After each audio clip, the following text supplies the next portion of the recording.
Vena Melinda diperiksa hari ini, Hotman Paris sebut KDRT berat. Pengacara kondang tersebut akan mendampingi Vena Melinda menjalani pemeriksaan tambahan pada Kamis, tanggal 12 Januari tahun 2023. Dalam kasus ini, pihak Vena Melinda menerapkan pasal 44 ayat 1 tentang UU Kekerasan dalam Rumah Tangga. Semula suami Vena Melinda pasal 44 ayat 4 yang KDRT ringan, tapi sekarang sudah berubah menjadi pasal 44 ayat 1, yaitu KDRT berat yang bisa ditahan dan juga KDRT yang mengakibatkan psikis, kata Hotman Paris kepada awak media, Rabu, tanggal 11 Januari tahun 2023. Hari ini Vena Melinda diperiksa oleh dokter psikiater besok.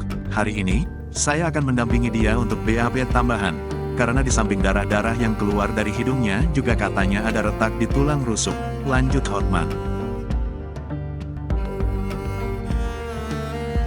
Hotman Paris mengatakan bahwa Ferry Irawan sudah main fisik ke kliennya sejak lama. Dan ternyata apa yang dialami oleh Vena ini sudah bukan hanya sekali ini. Terutama, kata Vena itu selalu ada masalah setiap minta gini, ujarnya.